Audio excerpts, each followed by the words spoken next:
From Goku's iconic Saiyan awakening on Namek to his powerful and dramatic transformation in the battle against baby Vegeta, the Dragon Ball series has consistently reshaped the concept of power and transformation. In this video, I'll delve into how Super Saiyan forms 1 through 4 were first introduced, examine the unique strengths they brought to the table, and compare their significance and impact across the different series. I am the Super Saiyan, Son Goku!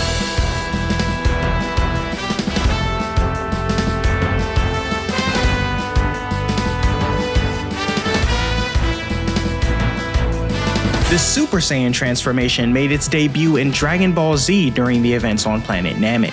At the time, the ability to turn Super Saiyan was considered nothing more than a myth, as it hadn't been achieved in over 1,000 years. Vegeta described it as a state of overwhelming power that could only be maintained while transformed. Despite being dismissed as legend, Frieza, who had Saiyans under his command, became paranoid about the possibility that it could be real. His fear grew as the Saiyans kept getting stronger, and with some informal approval from the god of destruction Beerus, Frieza decided to destroy planet Vegeta, seemingly putting an end to the Super Saiyan legend. But 25 years later, Goku proved the legend true during his epic showdown with Frieza. In Dragon Ball Z, it's apparent that any Saiyan can become a Super Saiyan, but they need enough S cells to pull it off. Saiyans with gentle spirits naturally build up more S cells, but these also increase as a Saiyan gets stronger in battle. Once a Saiyan has enough S cells, a powerful emotional trigger like extreme anger or sadness can unlock the transformation. For Goku, the trigger was his rage over Frieza killing his best friend Krillin. Vegeta, on the other hand, who wasn't a pure-hearted Saiyan, achieved it out of sheer frustration,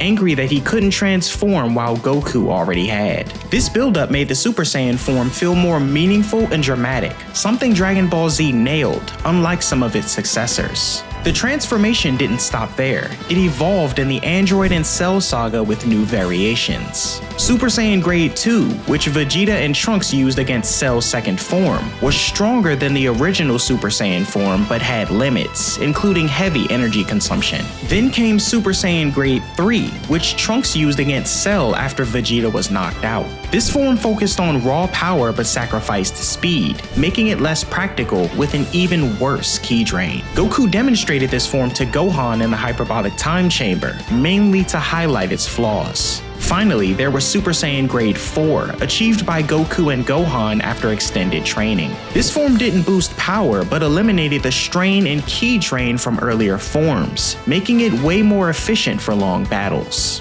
From its introduction in the Namek saga to its evolution in the Android and Cell saga, the Super Saiyan transformation became a defining part of Dragon Ball Z. While it sets the stage for greatness in later arcs and movies, you can't really say the same for sequels like Dragon Ball Super.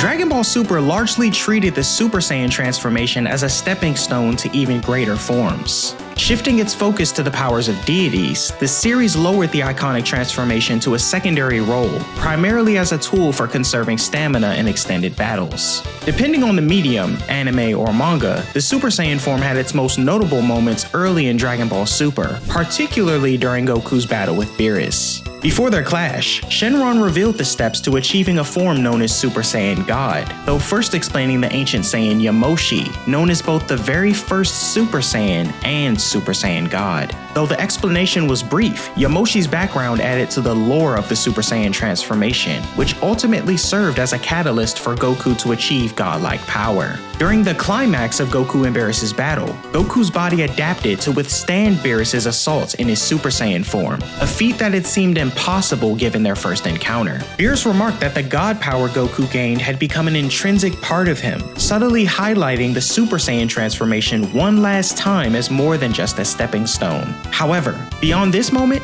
Super Saiyan became more of a way to gauge an opponent's strength rather than the pivotal power-up it had been in Dragon Ball Z. Interestingly, Dragon Ball Super's manga offered the Super Saiyan form a renewed presence, though in an unexpected way. Goku Black, Zamasu's soul inhabiting Goku's body, was able to transform into a standard Super Saiyan before ascending to the Rose form. Despite the series' heavy emphasis on godlike transformations, Goku Black's ability to use Super Saiyan to overpower Vegeta in his Super Saiyan Blue form stood out as a surprising twist. Meanwhile, the ease with which the transformation was achieved by Universe 6 Saiyans further diminished its original emotional weight. Caulifla unlocks Super Saiyan with a simple tingly feeling in her back, making it seem effortless and detached from the deep emotional triggers central to its introduction. Cabba's transformation, while also quick, stayed truer to the traditional method, as Vegeta taught him to access it through anger, a method Vegeta himself had mastered long ago through intense emotional struggle.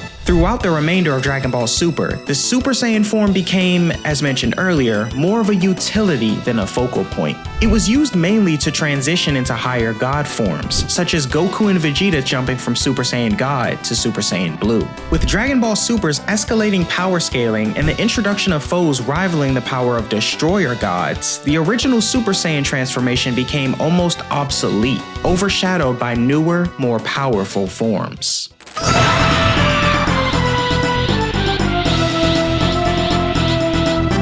In Dragon Ball GT, the Super Saiyan transformation takes a back seat to more powerful forms like Super Saiyan 4.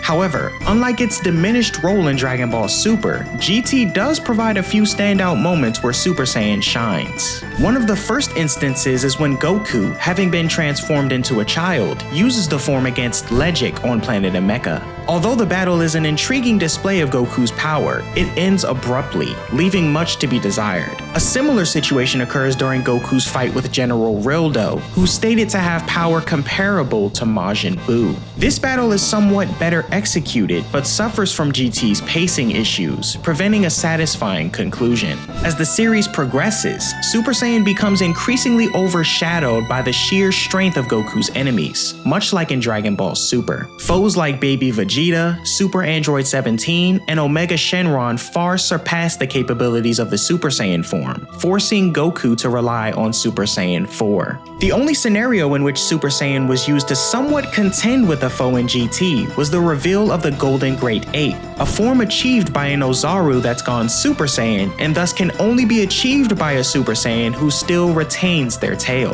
The Golden Great Ape, however, presented nothing of significance aside from rampaging and forcing Baby to retreat temporarily. The trend of Super Saiyans becoming increasingly overshadowed extends to Goku's allies as well, Trunks, Goten, Gohan, and Vegeta, who, despite having grown stronger since the Majin Buu saga, failed to make an impact in their forms. Against the likes of Baby, Super 17, and Omega Shenron, their Super Saiyan transformations are rendered almost useless, resulting in decisive defeats. However, GT does manage to give Super Saiyan a more meaningful role at times. A standout moment occurred during Goku's initial battle with Sin Shenron, where Gohan, Goten, and Trunks transferred their Super Saiyan energy to Goku. This transfer allowed Goku to achieve the powerful Super Full Power Saiyan 4 form, enabling him to overpower Sin Shenron even while blinded. This moment mirrored the spirit of the Saiyan energy transfer seen in Battle of Gods in Dragon Ball Super, where multiple Saiyans combine their power to achieve something greater, marking a unique purpose for the Super Saiyan transformation in GT. Although Super Saiyan's appearances in GT are brief and often overshadowed by greater transformations, the moments where it takes center stage retain a sense of significance. These instances strike a balance between the transformation's emotional roots in Dragon Ball Z and its limited use in Dragon Ball Super. The final episode of Dragon Ball GT provides a nostalgic nod to the form's legacy, showing Goku Jr. and Vegeta Jr., descendants of Goku and Vegeta, transforming into Super Saiyans at a young age. This scene not only concludes the series, but also cements the enduring legacy of the Super Saiyan transformation across the span of over 100 years since Goku first mastered it.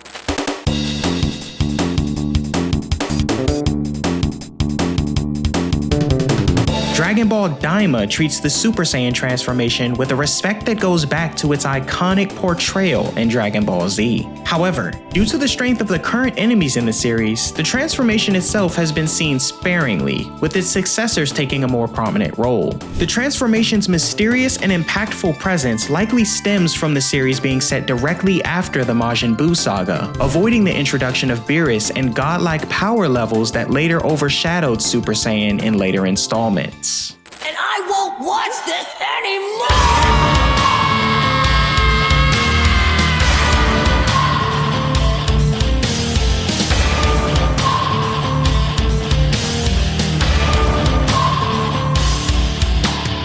The Super Saiyan 2 transformation made its debut in Dragon Ball Z during the events of the Cell Saga. At the time, the ability to transcend an already ascended Super Saiyan couldn't be conceived. That is, until Gohan tapped into the power himself. While Super Saiyan 2 may not carry the same layered complexity as the original Super Saiyan transformation, its introduction in Dragon Ball Z brought a new level of intensity and meaning to the series. Gohan first achieved the form during the climactic Cell games, triggered by the overwhelming emotions he experienced after witnessing Android 16's death at the hands of Perfect Cell. However, Gohan had unknowingly tapped into this transformation earlier during his training with Goku in the Hyperbolic Time Chamber. Super Saiyan 2 closely resembles the original Super Saiyan in terms of appearance and method of attainment, but its power output is exponentially greater. The transformation amplifies speed, strength, and energy to unprecedented levels. As a child, Gohan fully utilized this power to defeat Super Perfect Cell, saving the Earth and the universe from the catastrophic destruction that would have followed. This moment cemented Super Saiyan 2's significance in the series as it marked a defining shift. Gohan surpassed his father, Goku, who was widely considered the strongest warrior on Earth at the time. Super Saiyan 2 also set a new benchmark for power in Dragon Ball Z. By the time of the Majin Buu saga, 7 years after the Cell games, both Goku and Vegeta had mastered the form. They used it not only in their iconic duel during the World Tournament, but also in their battles against Majin Buu. Gohan maintained the transformation as well, though his lack of motivation to train left it less effective than it could have been. Despite this, Super Saiyan 2 remained a crucial element throughout the Majin Buu saga until the series moved on to a higher level transformation. Perhaps its most pivotal use in the saga came during Vegeta's short yet impactful battle with Kid Buu. Here, Super Saiyan 2 showcased its lasting relevance, serving as Vegeta's final stand in the face of overwhelming odds. While the transformation was eventually overshadowed, its impact during Dragon Ball Z can't be overstated.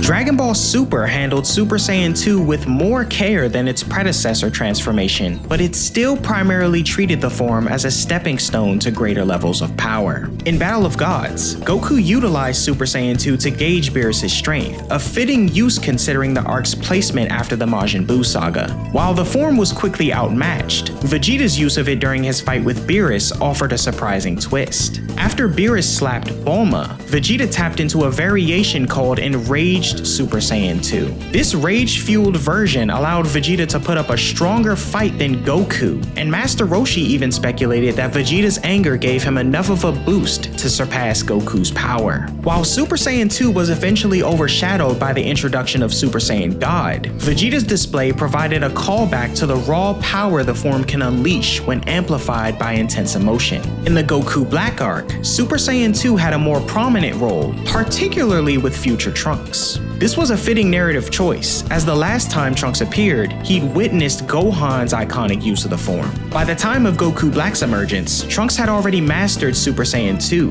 likely through battles in his timeline. The manga confirmed this backstory, showing Trunks training with Universe 7 Supreme Kai and ascending to Super Saiyan 2 during a critical battle against Dabura and Babidi to prevent the revival of Majin Buu. This moment highlighted the ferocity and raw power of the transformation, staying true to the form's legacy from the Cell Saga. In the anime, Trunks developed a variation of Super Saiyan 2 called Super Saiyan Rage during the Goku Black arc. While this form amplified the emotional intensity associated with Super Saiyan 2, it was ultimately overshadowed and rendered ineffective in the grand scheme of the battle. The manga handled Trunks' journey more realistically, showing him maintaining Super Saiyan 2 through sheer determination and combat skills while remaining below the power of the gods. This grounded approach allowed Super Saiyan 2 to shine as a practical power form for Trunks, elevating him to an ascended level of strength without veering into overpowered territory. Super Saiyan 2 appeared again in the Tournament of Power when the Universe 6 Saiyans Caulifla and Cabba unlocked the form. While it felt odd that they achieved it so quickly compared to the extended struggles of the Universe 7 Saiyans, Universe 6's use of the form was practical and impactful. Caulifla even managed to fuse with Kale into Kefla, using Super Saiyan 2 during her intense battle with Goku in his Ultra Instinct Sign form. Goku also briefly returned to Super Saiyan 2 at times, primarily as a means to conserve stamina during long fights. You also can't forget about Gohan's newly unlocked Beast form, which is a callback to Super Saiyan 2 in its entirety. While Dragon Ball Super's approach to Super Saiyan 2 wasn't always consistent, it managed to keep the form relevant in both the manga and anime. By giving the transformation moments of prominence, the series reminded viewers of the power and emotion that made Super Saiyan 2 such a standout in Dragon Ball Z.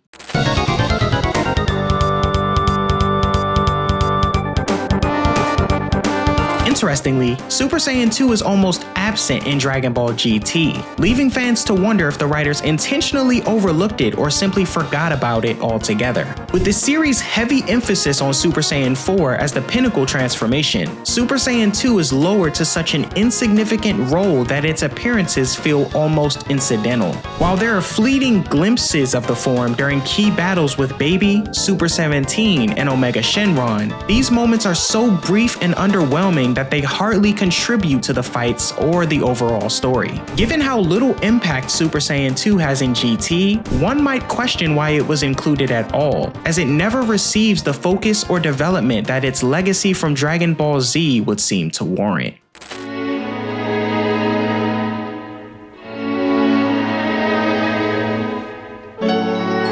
In its early stages, Dragon Ball Daima treats the Super Saiyan 2 transformation with a level of respect reminiscent of its portrayal in Dragon Ball Z. Similar to the rare Super Saiyan sightings we've seen thus far, this likely stems from the series being set directly after the Majin Buu saga. Goku and Vegeta, despite being transformed into children, rely on the Super Saiyan 2 form during their battles with the Tamagami. Goku in particular utilized the transformation beautifully to defeat Tamagami number 3, a foe that even Dabura himself couldn't defeat. These adversaries provide meaningful and challenging fights for the Saiyans that allow them to use Super Saiyan 2 to its fullest potential. Not to mention, the inhabitants of the Demon Realm are taken aback by this incredible level of power. This approach offers a refreshing perspective on Super Saiyan 2, moving back to a time when the form's combat abilities alone were enough to handle high-stakes situations. And this What's he doing?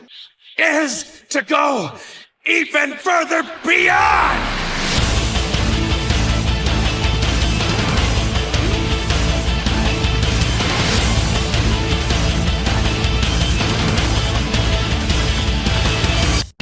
The Super Saiyan 3 transformation made its explosive debut in Dragon Ball Z during the Majin Buu saga, marking a significant turning point in the series. Up until then, the idea of surpassing Super Saiyan 2 seemed impossible, until Goku defied expectations and pushed his power to a whole new level. While Super Saiyan 3, like its predecessor, lacks the layered emotional complexity of the original Super Saiyan transformation, its introduction brought an unmatched intensity and spectacle to the series. The purpose of Super Saiyan 3 is to drastically increase the user's ki utilization, resulting in a massive boost to strength, speed, and energy output. However, this power comes at a cost, as the transformation consumes significantly more energy than Super Saiyan 2, leading to extreme fatigue even after powering down. The sheer force of awakening Super Saiyan 3 is so violent that it carries the risk of the user obliterating themselves. Despite its drawbacks, the transformation established a new benchmark in power,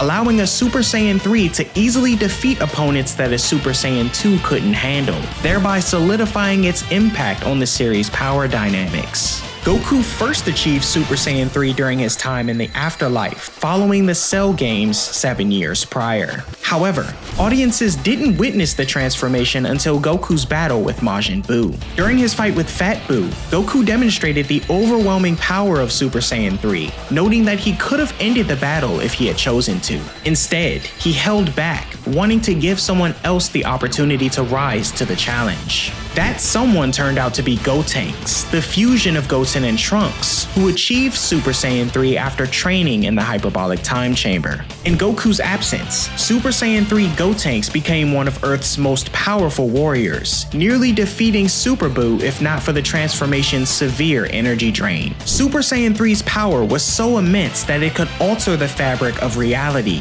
as demonstrated when Gotenks used its intense sound waves to tear a hole in another dimension. This moment highlighted not only the raw strength of Super Saiyan 3, but also the transformation's magnitude compared to its predecessors. The transformation's impact was further showcased during Goku's climactic battle against Kid Buu, the most dangerous version of Majin Buu. While Super Saiyan 3 allowed Goku to hold his own against the villain, the form's notorious energy drain ultimately rendered it ineffective by the end of the fight. Though Super Saiyan 3 can be considered impractical due to its high energy consumption, its sheer power and combat potential shouldn't be underestimated. Its introduction and execution in Dragon Ball Z left a lasting impression, creating some of the most memorable and intense moments in the series.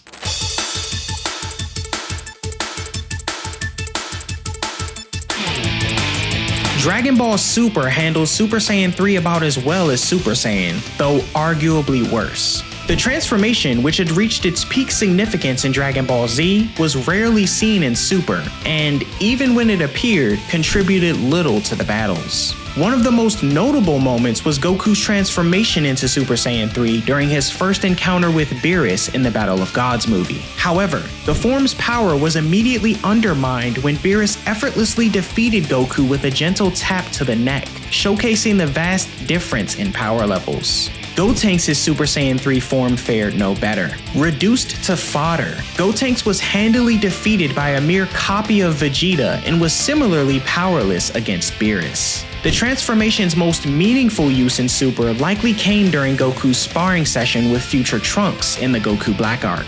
In the anime, Goku's quick boost in power through Super Saiyan 3 was enough to defeat future Trunks. The manga, however, told a different story, with future Trunks' Super Saiyan 2 form matching Goku's Super Saiyan 3, further diminishing the latter's impact. The Tournament of Power sidelined Super Saiyan 3 entirely during Goku's major battles. He skipped the form altogether in his fight against Jiren, opting instead to focus on higher forms like Super Saiyan Blue and Ultra Instinct. Super Saiyan 3 did make a brief appearance during Goku's fight with Kale and Caulifla, but he quickly reverted to Super Saiyan 2, citing a lack of stamina to maintain the energy-draining form. Compared to its portrayal in Dragon Ball Z, where it delivered some of the series' most iconic moments, Dragon Ball Super's handling of Super Saiyan 3 was disappointing at best. With its rare appearances and lackluster performances in battle, the form left fans longing for the days when its explosive power and spectacle captured their full attention.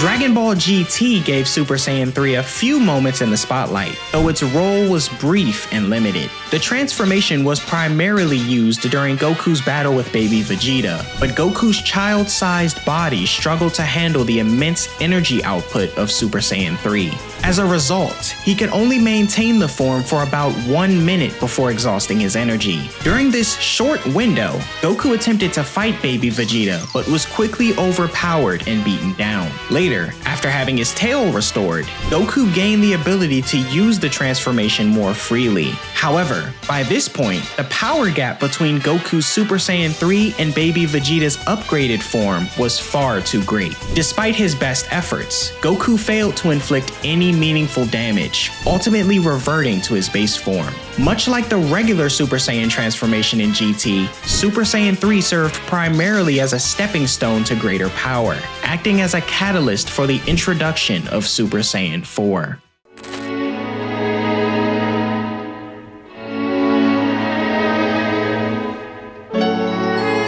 Recently, Dragon Ball Daima exceeded the expectations of many fans with the reveal of Super Saiyan 3, not for Kid Goku, but for Kid Vegeta. This moment rekindled the explosive energy reminiscent of Dragon Ball Z, as Vegeta, one of the series' most beloved characters, finally achieved the iconic transformation. His battle against Tamagami No. 2, especially in its enhanced form courtesy of its creator, highlighted Vegeta's impressive mastery of Super Saiyan 3. In a thrilling display of power, Vegeta overwhelmed his opponent, forcing him into submission and delivering a moment that felt both nostalgic and fresh. Building on that momentum, both Goku and Vegeta later demonstrated their Super Saiyan 3 forms again, this time after returning to their adult bodies. However, it was Vegeta who unexpectedly stole the spotlight.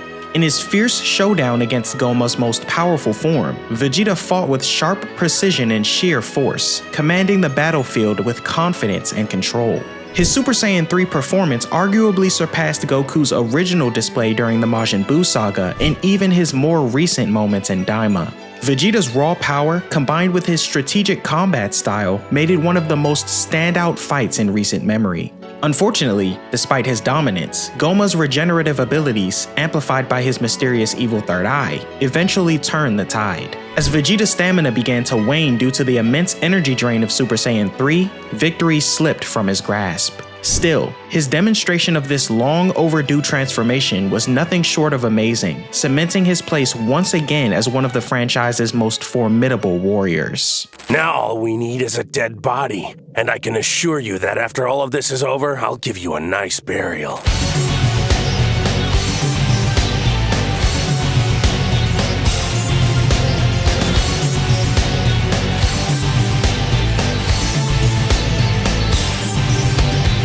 The Super Saiyan 4 transformation made its debut in Dragon Ball GT during the Baby Vegeta saga, representing a massive shift in how Saiyan power was portrayed. Unlike the previous forms, Super Saiyan 4 wasn't achieved through S-cells or emotional triggers. Instead, it required a Saiyan to first regain their Great Ape form and then regain conscious control, creating a new hybrid state that combined primal instincts and human awareness. Goku was the first to unlock this transformation after staring into a full Earth and becoming a golden Great Ape. With Pan's help, he regained his mind, and his body condensed the ape's power into a new form, Super Saiyan 4. This version of Super Saiyan looked completely different from its predecessors, trading golden hair for red fur, black hair, and piercing yellow eyes. It also felt different. While earlier transformations were rooted in rage or desperation, Super Saiyan 4 was tied to ancient Saiyan instincts and carried a raw, beast-like energy that felt uniquely grounded in Saiyan heritage. Vegeta achieved the form later using a specialized device created by Bulma, bypassing the need to transform into a Great Ape altogether. Though some fans criticized the shortcut, Vegeta's Super Saiyan 4 form still carried the same ferocity and power. What made Super Saiyan 4 stand out wasn't just the design, it was the scale of strength. Goku, who struggled against baby Vegeta in Super Saiyan 3, completely overwhelmed him as a Super Saiyan 4. The same applied in later fights, like against Omega Shenron, where the form pushed the limits of what a Saiyan could do. Even though GT isn't considered canon by modern standards, Super Saiyan 4 remains one of the most iconic and beloved transformations in the franchise.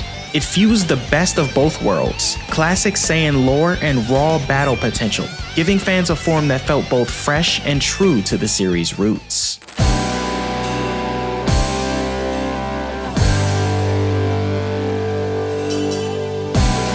Super Saiyan 4 returned in Dragon Ball Daima, but with a twist that surprised longtime fans. Unlike GT, where the form was tied to a Saiyan regaining control over their Golden Great Ape state, Daima introduced Super Saiyan 4 to Goku in his childlike form, one he was cursed into early in the series. During his intense battle with Goma's final and most powerful form, Goku tapped into this transformation with help from the mysterious Namekian Neva. The result was a fierce and primal display of power that initially gave Goku the upper hand. He held his own against Goma with explosive force, but the tide shifted when Goma's dark magic and regenerative abilities began to overwhelm him. Despite Goku's strength, the relentless nature of Goma's powers eventually forced the form to fade. But later, once Goku regained his adult body, everything changed. In a much more dramatic and cinematic transformation sequence, Goku re-entered Super Saiyan 4 with overwhelming force, this time under his own power without any outside help. The transformation looked even better, and the energy behind it felt more potent than what fans saw in GT. While GT certainly had style, Daima's version showcased Goku's raw strength and control on a whole new level, highlighting just how far he'd come since the end of the Majin Buu saga. That said, fans were mixed on how Super Saiyan 4 was handled in Daima. It was later revealed that Goku already had access to the form all along, thanks to his post-Buu training, and only needed a push to awaken it. This somewhat downplayed the mystery and struggle behind the form's origin. On top of that, Daima's placement in the timeline adds more confusion. While it was marketed as canon and takes place roughly a year after the Majin Buu saga, there is no mention or sign of Super Saiyan 4 in Dragon Ball Super, which technically picks up after Daima. This makes the canon status of the transformation feel more uncertain than ever. And unlike GT, which gave both Goku and Vegeta the form, Daima never allowed Vegeta to achieve Super Saiyan 4, a decision that left many fans disappointed, especially after his strong showing with Super Saiyan 3 earlier in the series. Still, despite the strange origin and missed opportunities, Super Saiyan 4 in Daima was an exciting return to classic Saiyan instincts, packed with aggression, pride, and spectacle. Whether or not it was handled better than GT is up for debate. GT leaned into its Saiyan lore more carefully, while Daima delivered bigger moments. Neither version is perfect, but both gave fans something memorable. But what are your thoughts on the Super Saiyan transformations? Let me know down in the comments. If you made it this far, thanks for watching and dropping a like on the video, and I'll see you guys in the next one.